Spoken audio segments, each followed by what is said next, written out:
প্রিয় শিক্ষার্থী বন্ধুরা, সবাই কেমন আছো? আশা করি খুবই ভালো আছো। তো আমি বরাবরের মতো আজকেও হাজির হয়েছি ষষ্ঠ শ্রেণীর গণিত বইয়ের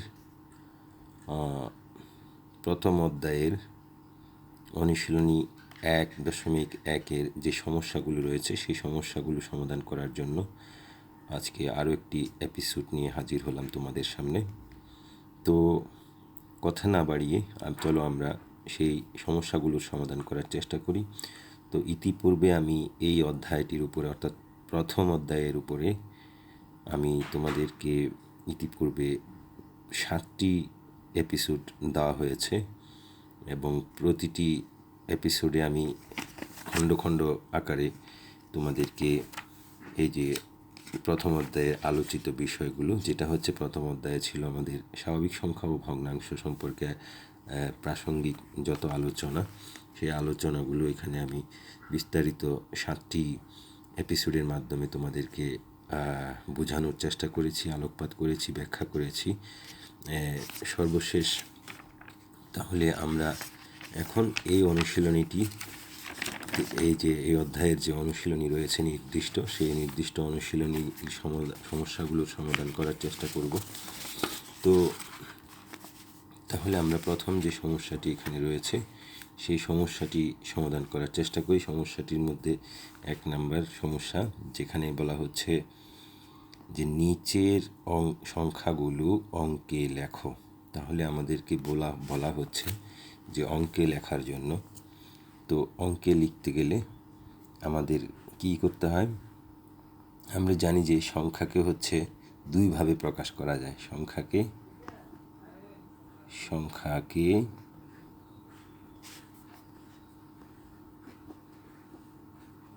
দুইটি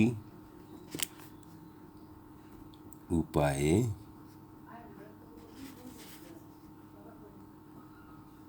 প্রকাশ করা যায়।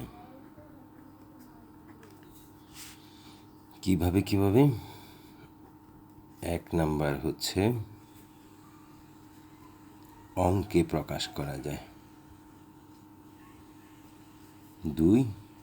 2 হচ্ছে কথায় প্রকাশ করা যায়, কথার মাধ্যমে, কথায়। তাহলে অঙ্কে প্রকাশ হচ্ছে, যেমন ধরো আমরা যদি বলি যে 3592, এটা হচ্ছে অঙ্কে প্রকাশ। আর এই জিনিসটাকে যদি আমরা কথায় প্রকাশ করি তাহলে কি হয়? কথায় লিখব এই যে 3592।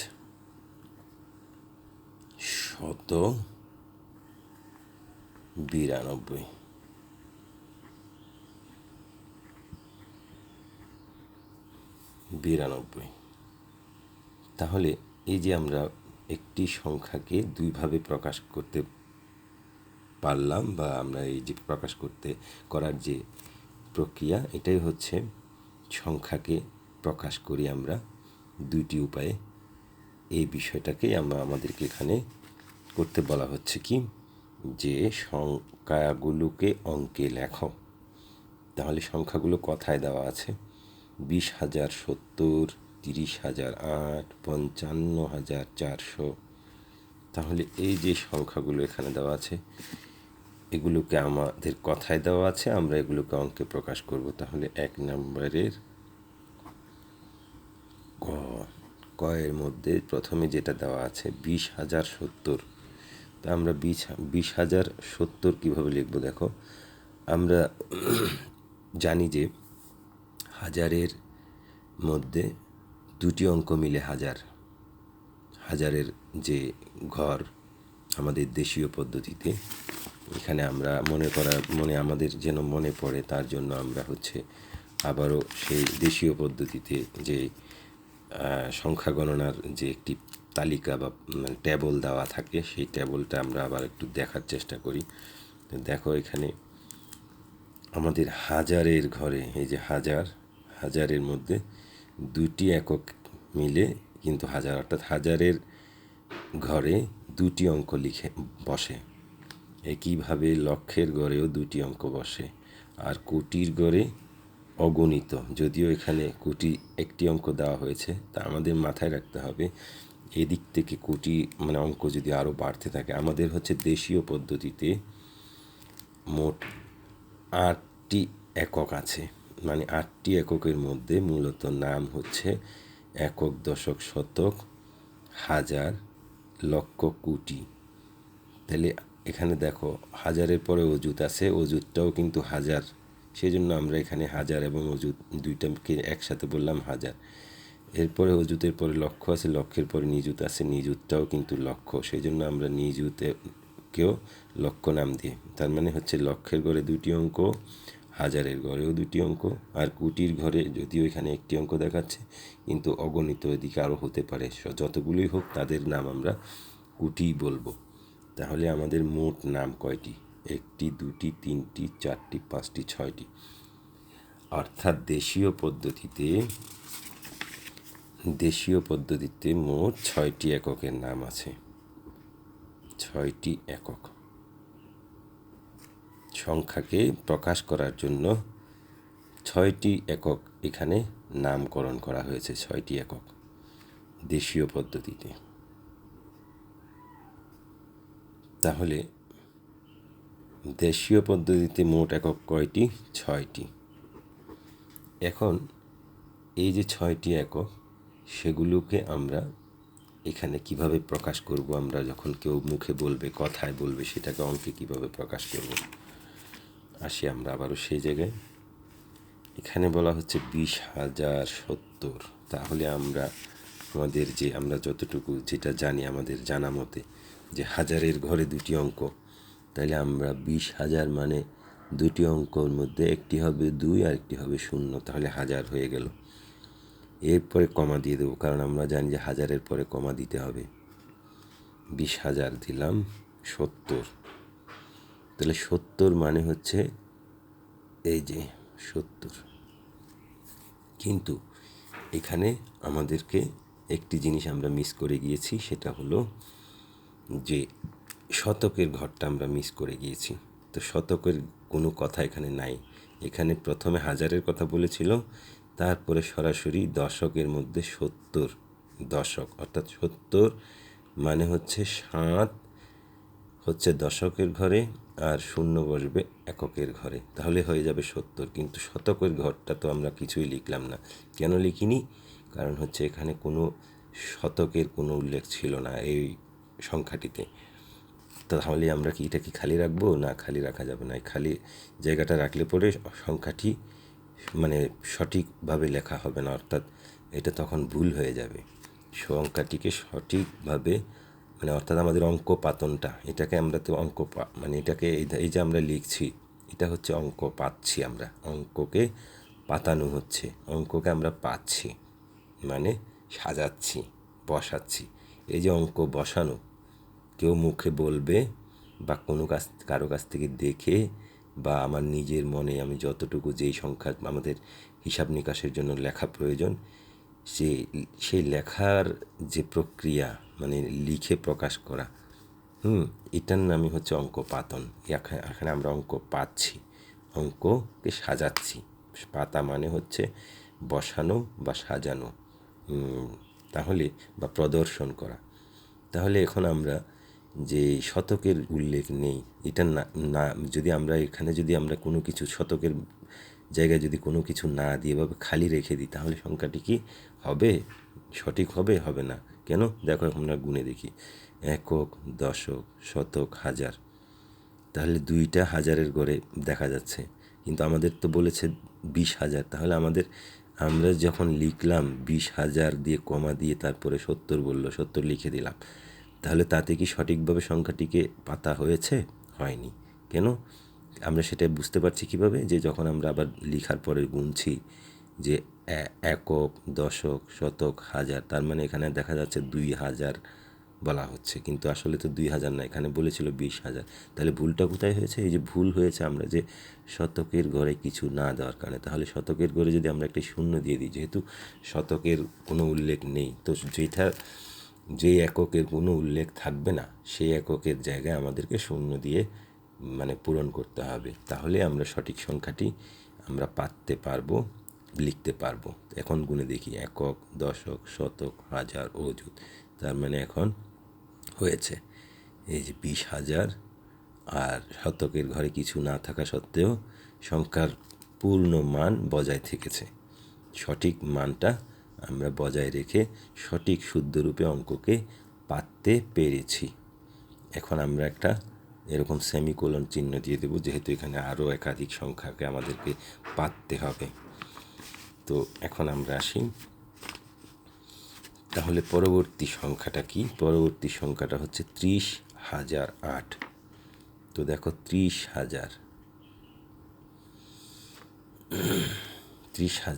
লিখে ফেললাম। ওই যে হাজারের ঘরে দুটি অঙ্ক, তো হাজারের ঘরে যদি দুটি অঙ্ক থাকে তাহলে এই যে 30,000 লেখার সাথে সাথে দুটি অঙ্কই পূরণ হয়ে গেল। এরপরে হচ্ছে 30,000-এর পরে বলল 8। 8 মানে হচ্ছে শতকেও উল্লেখ নাই, দশকও উল্লেখ নেই। তাহলে আমি বললাম যে যেটা উল্লেখ থাকবে না সেটাকে শূন্য দিয়ে পূরণ করতে হবে। তারপরে কি লিখব? 8। তাহলে এটাও লেখা হয়ে গেল। এরপরে হচ্ছে এখন 55,400। তাহলে 55,400টা আমরা লিখব কীভাবে? 55,400। তাহলে 55,000 তো লিখলাম, 400। তাহলে হাজারের পরেই তো শতকের ঘর, তাহলে 400 বলল, তাহলে 4 লিখলাম। তাহলে 400-র পরে আর দশকের ঘরও উল্লেখ নেই, এককের ঘরও উল্লেখ নেই, তাহলে কি সেটা কী হবে? শূন্য হবে। এই হচ্ছে বিষয়। তাহলে এভাবে করে আমরা লিখতে পারবো। তো আশা করি তোমরা বুঝতে পেরেছ। এরপরে আমরা খ নাম্বার অঙ্কটা করি। আমাদের খ এর মধ্যে কি দেওয়া আছে? 4,05,000। 4 লক্ষ।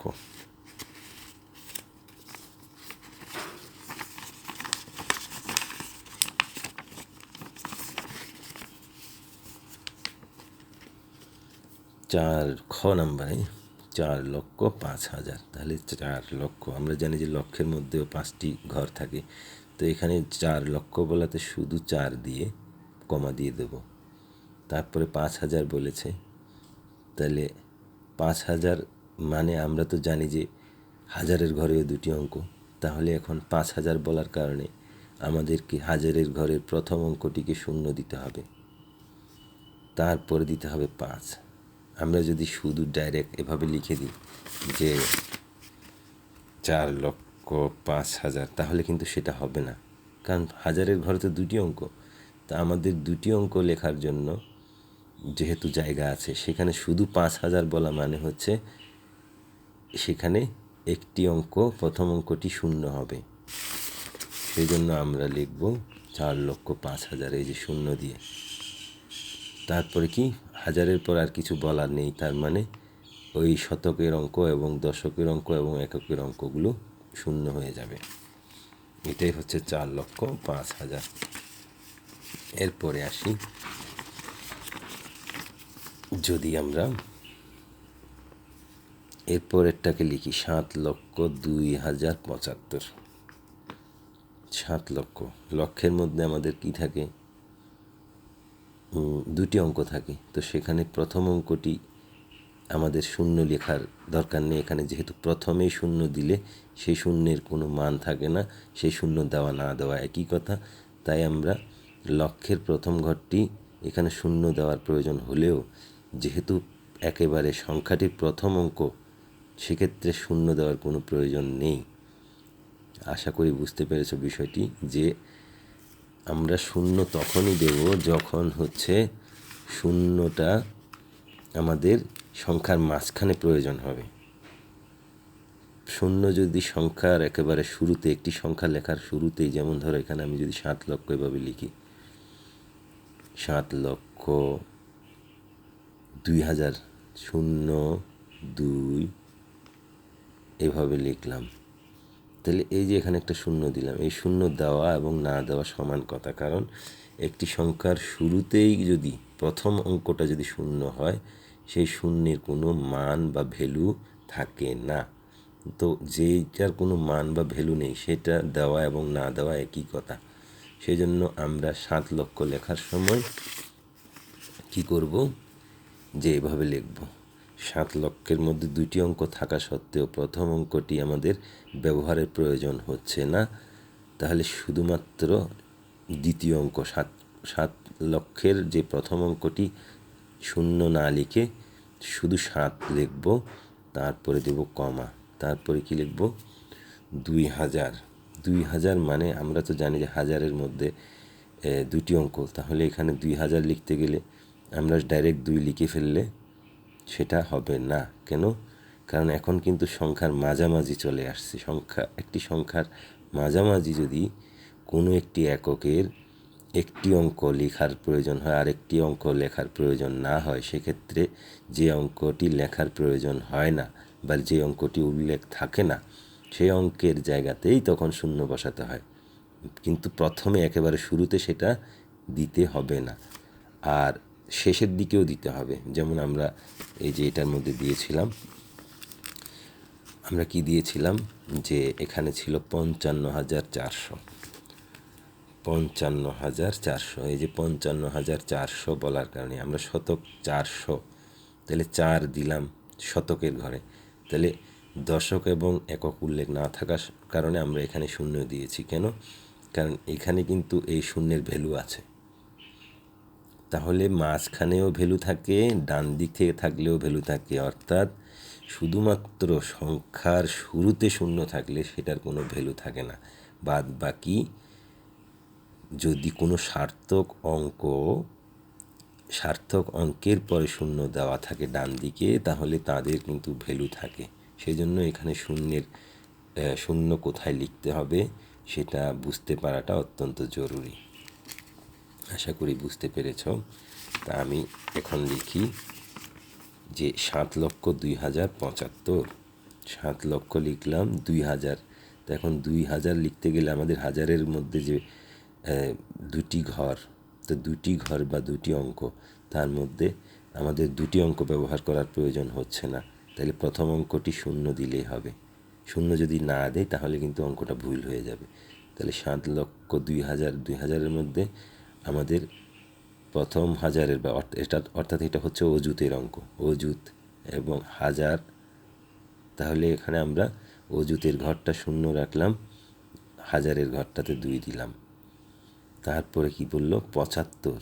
75 মানে এখানে শতক উল্লেখ নাই, শুধু শতকের ঘরে শূন্য দেব, তারপরে দেব 75। তাহলেই হয়ে যাবে 7,02,075। আশা করি বুঝতে পেরেছ। এরপরে আসি আমরা গ নাম্বার।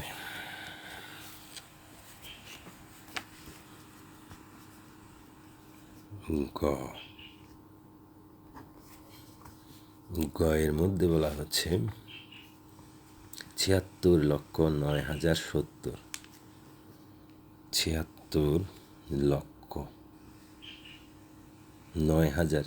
হাজারের মধ্যে মানে কি, অর্থাৎ অযুতের ঘরটা শূন্য দিতে হবে, যেহেতু হাজারের মধ্যে অযুত উল্লেখ নেই। অর্থাৎ হাজারের মধ্যে 2টি অঙ্ক, একটি হচ্ছে হাজার আর একটি হচ্ছে অযুত।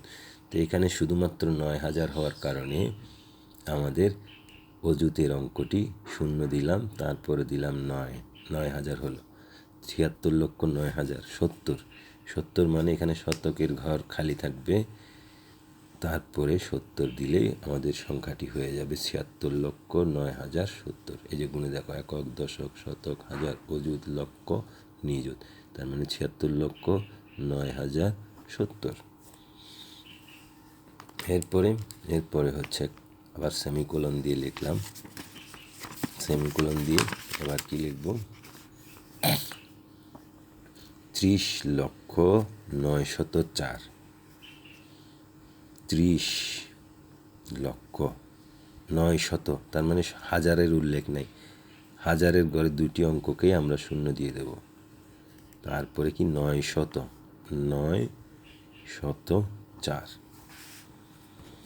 এই যে 30,09,04,000, হাজার অযুত দুইটাই খালি, যেহেতু এখানে উল্লেখ নেই।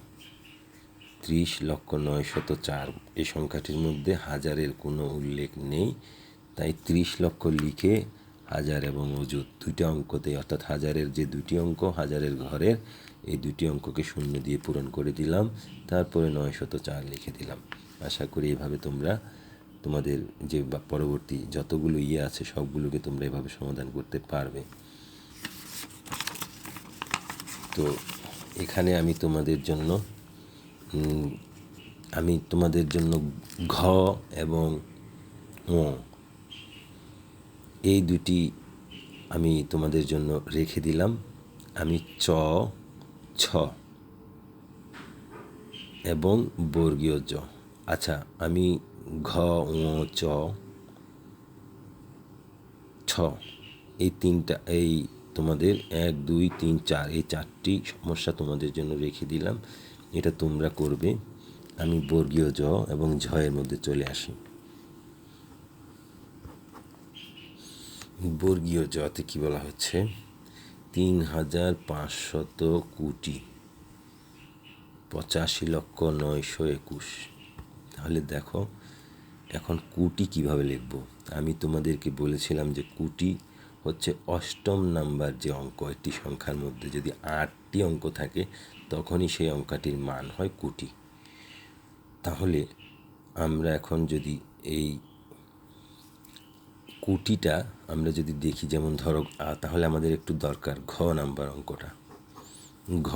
অঙ্কটা আগে দেখি। 5 কোটি, 5 কোটি, 5-এর পরে কমা দিলাম। 3 লক্ষ যখন বললো, তাহলে আমাদের লক্ষের ঘরে দুটি অঙ্কের মধ্যে প্রথম অঙ্কটি শূন্য দেব, তারপরে 3 দেব, তাহলে 3 লক্ষ হবে। 5 কোটি 3 লক্ষ। 2007, হাজারের ঘরেও দুটি অঙ্ক, তার মধ্যে প্রথম অঙ্কটি শূন্য দেব, তারপরে 2 দেব, তাহলে কি হবে, 5 কোটি 3 লক্ষ 2,000। 7 মানে হচ্ছে শতকের ঘরও খালি যাবে শূন্য, আর দশকের ঘরও শূন্য, তারপরে হবে 7। এটাই হচ্ছে আমাদের 5 কোটি 3 লক্ষ 2,007। এখন গুণে দেখি, একক, দশক, শতক, হাজার, অযুত, লক্ষ, নিযুত, কোটি। তাহলে এটা সঠিকভাবে লেখা হয়েছে। তো এখন যদি তোমাকে কেউ বলে যে 1 কোটি 2 কোটি এভাবে করে 10 কোটি যদি হয়ে যায়, তাহলে কি লিখব। যেমন ধরো এখানে ও নাম্বারে বলা হচ্ছে 98 কোটি, তাহলে 98 কোটি দিয়ে কমা দিলাম। 98 কোটি 7 লক্ষ। 7 লক্ষ, লক্ষের ঘরে দুটি অঙ্ক, তার মধ্যে প্রথম অঙ্কটি খালি দিতে হবে, শূন্য দিতে হবে, তারপরে দিতে হবে 7, তারপরে কমা। 5,000, হাজারের ঘরেও দুটি অঙ্ক, তো 5,000 লিখতে গেলে একটি অঙ্কের প্রয়োজন হয়, তাহলে প্রথম অঙ্কটি শূন্য দিয়ে তারপরে 5 দেব, তাহলে 5,000 হলো। তাহলে 98 কোটি 7 লক্ষ 5,000 9 মানে হচ্ছে এখানে শতকের ঘর শূন্য থাকবে, দশকের ঘরও শূন্য থাকবে, তারপরে এককের ঘরে 9 দিতে হবে, তাহলে হয়ে যাবে 98 কোটি 7 লক্ষ 5,009। এভাবে করে তোমরা, এখানে অনেকগুলো আরও দেওয়া আছে, আমি তোমাদের জন্য চ এবং ছ শুধুমাত্র এই দুটি অঙ্ক রেখে দিলাম তোমরা নিজেরা করার জন্য, বাকিগুলো আমি করে দিলাম। এরপরে বর্গীয় জতে আসি। 3,500 কোটি, 3,500 কোটি, তো কোটি বললেই আবারও কমা। 85 লক্ষ আবারও কমা। 921, তার মানে হাজার খালি, হাজারের দুটি অঙ্কই খালি, এরপরে হচ্ছে 921, দেখো, অনেক বড় সংখ্যা হওয়ার কারণে আমাদেরকে একটু বেগ পেতে হচ্ছে সংখ্যাগুলোকে লিখতে, প্রকাশ করতে। তো এখন একটু আমরা দেখি তাহলে কি দাঁড়ালো, যে আমরা লিখলাম ৩,৫৮০,৮৫,৯২১। কীভাবে লিখলাম? এই যে দেখো, গুনে গুনে দেখো, একক, দশক, শতক, হাজার, অযুত, লক্ষ, নিযুত, কোটি। তাহলে এটা হচ্ছে পুরোটাই কোটির ঘরের সংখ্যা। এগুলি হচ্ছে সব কোটির ঘরের সংখ্যা। আর এই দুইটা মিলে হচ্ছে লক্ষ, এই দুইটা মিলে হাজার, আর এই পাশেরগুলো তো তোমরা চিনো, একক, দশক, শতক। তাহলে একক, দশক এবং শতক। তাহলে আমরা দেখলাম কি, যে আমাদের একটি সংখ্যা যত বড়ই হোক না কেন, সেই সংখ্যাটাকে আমাদের ডান দিক থেকে প্রথম 3টি অঙ্কের পূর্বে কমা দিতে হবে, আবার 2টি অঙ্কের পূর্বে কমা দিতে হবে, আবার 2টি অঙ্কের পূর্বে কমা দিতে হবে। তাহলে কি পাওয়া যাবে পরবর্তী? এটা হলো অষ্টম, মানে এটা হলো 8তম অঙ্ক, মানে অষ্টম অঙ্ক। এই অঙ্কটি হচ্ছে কোটির অঙ্ক। আমাদের হচ্ছে একক, দশক, শতক এভাবে যখন গুনে গুনে আসি, 8 নাম্বার অঙ্কের মধ্যে কোটি চলে আসে। 1, 2, 3, 4, 5, 6, 7, 8। এই যে এটা হচ্ছে কোটির ঘরের অঙ্ক। তাহলে এই কোটির ঘরের অঙ্কটিকে আমরা যদি আপাতত এদিকে তার বাম পাশে আরও যারা আছে তাদেরকে বাদ দিয়ে দিই, তাহলে কি হবে? তাহলে ধরো এখানে এটাকে আমরা শূন্য মনে না করে এটাকে মনে করলাম 1, এরপরে 85, 0, 2টা 921। তাহলে এটা কি হলো? এটা হলো 1,85,09,21। তো এভাবে করে 1 কোটি, 2 কোটি, 3 কোটি যত বাড়বে, বাড়তে বাড়তে বাড়তে এটা 100 কোটি, 500 কোটি, 1000 কোটি, 2000 কোটি, হ্যাঁ হতে পারে, অনেক কোটি হতে পারে। ঠিক তেমনি এখানে এটা হয়ে গেল 3500 কোটি। তাহলে আমাদেরকে সবসময় যে কোনো সংখ্যা যখন বলবে তখন তার সেই সংখ্যাটির মধ্যে কমা কীভাবে ব্যবহার করতে হয় সেটা কিন্তু খুব ভালো করে খেয়াল করতে হবে। তো আমি তোমাদেরকে এখানে একেবারে প্রতিটি প্রশ্নের সমাধান করার সময় তোমাদেরকে দেখিয়ে দিচ্ছি যে কিভাবে লিখতে হয়, খুব ধাপে ধাপে, খুব সতর্কতার সাথে, মনোযোগের সাথে। তাহলে তোমরা এখন এই যে 1,85,09,21, তা আমাদেরকে এখন যদি বলে কেউ যে 15,000 কোটি, তা 15,000 কোটি আমরা এখানে লিখব 15,000 কোটি। এটা কোটি যখন বললো তারপরে কি 15,000 কোটি 83 লক্ষ, কথার কথা, বা 15,000 কোটি 75 লক্ষ। তো 75 লক্ষ, আবারও 75 দিয়ে 2টা কমা দিয়ে দেব। তারপরে বললো যে 15,000 কোটি 75 লক্ষ 97,000। তো 97,000 বললে 97 দিয়ে দেবো। 97,512। তাহলে পুরো সংখ্যাটা কি দাঁড়ালো? এই যে একক, দশক, শতক, হাজার, অযুত, লক্ষ, নিযুত, কোটি। এই যে দেখো, এই কোটিটা পুরোটা কত কোটি? 15,000 কোটি। এইটা লক্ষ, এইটা হচ্ছে হাজারের ঘর, আর এটা তো একক, দশক, শতকের ঘর। তো এখানে লেখাটা কোনো কঠিন কিছু না, শুধু বুঝতে পারা, সহজভাবে বুঝে সেটাকে আবার তোমাদেরকে ইমপ্লিমেন্ট করতে হবে, প্রয়োগ করতে হবে। তো আশা করি বুঝতে পেরেছ। এরপরে সর্বশেষ আমরা এখানে তাহলে আমাদেরকে কি করতে হবে, কমা কোথায় কীভাবে বসাতে হবে সেটা একটু শেষবারের মতো বলে দিই।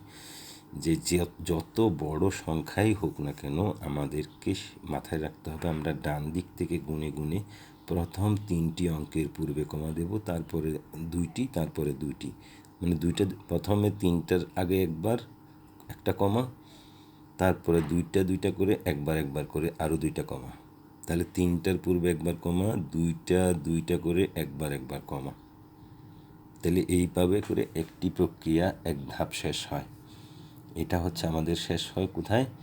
এই যে এখানে দেখো, তিনটার আগে কমা, আবার দুইটার আগে কমা, আবার দুইটার আগে কমা দিয়ে আমাদের কুটি পর্যন্ত এসে শেষ হয়। আর আমাদের দেশীয় পদ্ধতিতে কুটির পরে, কুটি ছাড়া কুটির বড় আর কোনো এককের নাম নেই, যার কারণে আমরা আমাদের এই দেশীয় পদ্ধতিতে যত বড় সংখ্যাই হোক না কেন তাদেরকে কুটি নাম দিয়ে, সর্বোচ্চ বড় সংখ্যা সে যত বড় সংখ্যাই হোক না কেন তাকে কুটি নাম দিয়ে লিখব। এই জন্য আমাদের যদি এখানে 15,000 কোটি না হয়ে যদি 15 লক্ষ কোটিও হয়, 15 লক্ষ কোটি, কোটি মানে হচ্ছে প্রথম এককের পরে 7টি একক থাকলেই তখন কোটি হয়। তার মানে এখানে গুণে গুণে আরও 7টি একক দিয়ে দিতে হবে। এই যে 7টি একক দিলাম, এখানে দুইটা, এখানে দুইটা, এখানে দুইটা। এটা হচ্ছে লক্ষের একক, এটা হচ্ছে হাজারের একক, দুইটা মিলে দুইটা দুইটা হাজার, হাজারের মধ্যেও দুটি, তাহলে হাজারের একক, আর এদিকে একক দশক শতক হাজারের, তাহলে একক দশক শতকের একক। তাহলে এই দিকে যারা আছে এরা সবাই হচ্ছে কোটি। তো যদিও এরা কোটি, কিন্তু আমাদেরকে আবারও নতুন করে কমা বসাতে হবে আবারও। তাহলে এই যে প্রথম ধাপটি অতিক্রম করার পরে, প্রথম ধাপটি কি? প্রথমে 3টি অঙ্কের আগে কমা, তারপরে 2টির আগে কমা, আবার 2টির আগে কমা। এইটা করলে পরে একটি ধাপ শেষ হয়। কয়টি অঙ্ক নিয়ে? 8টি অঙ্ক নিয়ে। এরপরে আবার সেই অষ্টমতম অঙ্ককে আবার যদি এর চেয়ে বড় হয়ে যায়, তাহলে অষ্টমতম অঙ্কের আগে যদি আরও 2টি অঙ্ক হয়ে যায় এবং এদিকে আরও একটি অঙ্ক থাকে, তখন এখান থেকে আবার গুনে গুনে 3টি অঙ্ককে মানে হিসাব করে 3টি অঙ্কের আগে আবার কমা দেব, তারপরে আবার 2টি অঙ্কের আগে কমা, আবার 2টি অঙ্কের আগে কমা। এদিকে যদি আরও থাকতো, তাহলে আশা করি বুঝতে পেরেছ। যদিও তোমাদের এত বড় অঙ্ক সংখ্যা তোমাদের থাকবে না, তাই এটা নিয়ে তো মাথা ব্যথা করার কিছু নেই। আর না বুঝতে পারলে তোমরা কমেন্ট করে প্রশ্ন করতে পারো। এরপরে আমরা একটু দেখি 50,301,538,000। এটা হচ্ছে আন্তর্জাতিক পদ্ধতিতে লিখতে বলেছে। তো আমরা আন্তর্জাতিক পদ্ধতিতে কিভাবে এটাকে লিখব সেটা একটু দেখি। আন্তর্জাতিক পদ্ধতিতে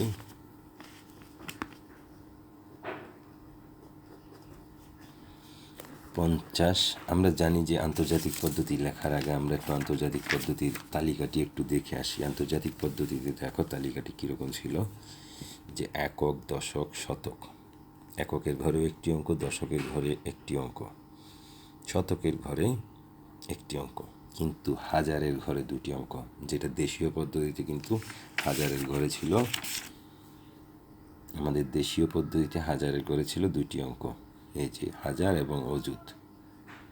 আর লক্ষের ঘরে ছিল 2টি অঙ্ক, লক্ষ এবং নিযুত। কিন্তু এখানে যে শতকের পরে হাজার দেওয়া আছে আন্তর্জাতিক পদ্ধতি, সেখানে হাজারের ঘরে 3টি অঙ্ক আছে, মিলিয়নের ঘরে 3টি অঙ্ক, বিলিয়নের ঘরে 3টি অঙ্ক। তাহলে এখন আমাদেরকে এটা মাথায় রেখেই এই অঙ্কটিকে পাততে হবে বা লিখতে হবে। তাহলে আমরা কি লিখব? আমরা লিখব 50 বিলিয়ন। তো 50 বিলিয়ন যখন বলেছে, আমরা তো জানি যে বিলিয়নেও 3টি অঙ্ক থাকে, মিলিয়নেও 3টি অঙ্ক থাকে। তো 50 বিলিয়নে 3টি অঙ্কের প্রথম অঙ্কটি কি লেখার প্রয়োজন হচ্ছে না, প্রথমে শূন্য দেওয়ার কোনো প্রয়োজন হয় না।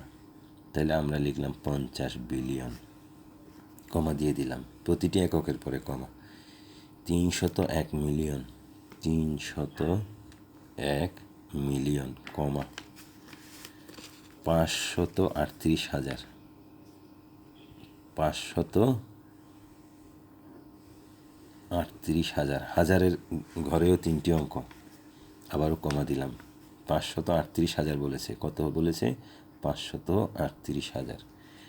তাহলে এরপরে আমরা কি দেব, শতক, দশক এবং এককের ঘরগুলো কি খালি থাকবে এভাবে, না কিছু না লিখলে কিন্তু সংখ্যাটি সঠিকভাবে প্রকাশ করা হবে না, সঠিকভাবে এটার মানটা প্রকাশ পাবে না। তাহলে সঠিক মান প্রকাশ পাওয়ার জন্য এখানে 538,000 বলেছে, তাহলে শতক এবং শতক, দশক এবং এককের কথা উল্লেখ নেই।